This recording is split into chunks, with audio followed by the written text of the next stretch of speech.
Assalamualaikum warahmatullahi wabarakatuh. Kita masuk pada bab puisi, yaitu pada bagian mengenal puisi dan unsur-unsur puisi. Ini lanjutan babnya sayang ya. Insya Allah kita bahas lanjutannya pada pertemuan berikutnya. Baik, Ibu akan bacakan contoh puisi terlebih dahulu. Hujan di bulan Juni, karya Sapardi Djoko Damono.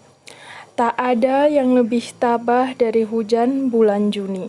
Dirahasiakannya rintik rindunya kepada pohon berbunga itu.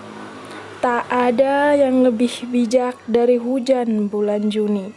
Dihapusnya jejak-jejak kakinya yang ragu-ragu di jalan itu. Tak ada yang lebih arif dari hujan bulan Juni. Dibiarkannya yang tak terucapkan diserap akar pohon bunga itu.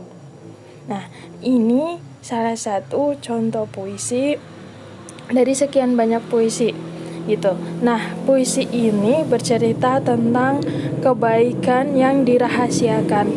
Jadi hujan itu diibaratkan sebagai kebaikan gitu. Kebaikan yang tidak diceritakan kepada orang lain kayak gitu sayangnya.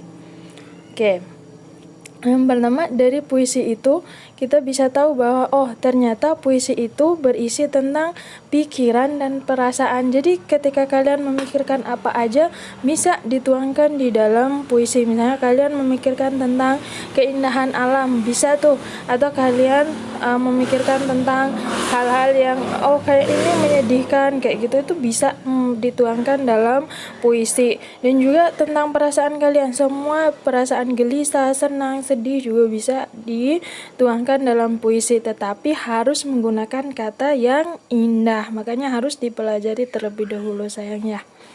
Nah, kita masuk pada unsur-unsur puisinya. Jadi unsur-unsur puisi ini seperti kalau di sebuah bangunan ini batu batanya kayak gitu yang membangun sebuah puisi. Jadi harus diperhatikan dengan baik kalau kalian ingin membuat sebuah puisi.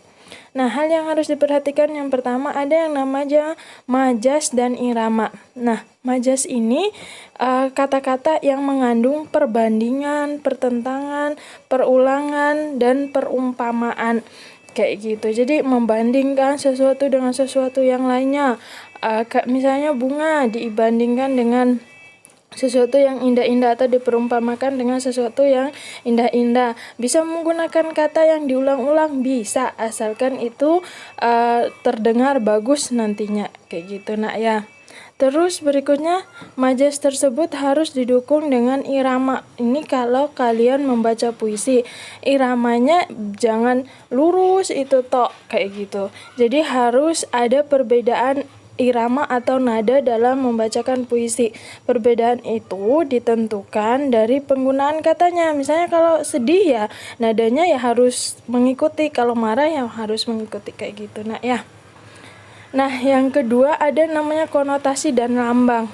Konotasi dan lambang ini sederhananya yaitu bukan menggunakan kata yang bukan makna sebenarnya. Kalau tadi pada contoh yang puisi yang tadi kan ada hujan. Hujan itu artinya perbuatan baik kalau makna konotasi atau lambangnya. Nah, kalau makna yang sebenarnya kan hujan itu air yang turun dari langit kayak gitu. Nah, ada kata-kata yang kedua yaitu ada pohon berbunga. Kalau pohon berbunga dalam makna konotasi atau lambangnya itu kehidupan yang baik. Kalau makna yang sebenarnya kan ya pohon yang ada bunganya kayak gitu.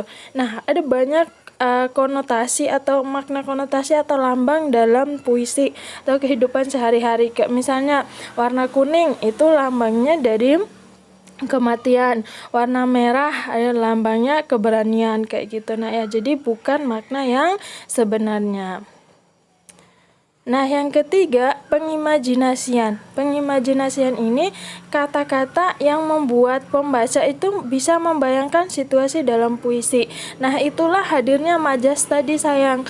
majas yang didukung dengan irama. Jadi orang bisa membayangkan tuh, misalnya kalian sedang mengungkapkan perasaan bahagia, kalian menggunakan perumpamaan ada bintang-bintang, menggunakan rembulan atau menggunakan matahari, ada kata bunga kayak gitu. Jadi orang bisa membayangkan kalian itu sebahagia itu gitu, menggunakan hal-hal yang bisa orang lain itu bisa membayangkannya.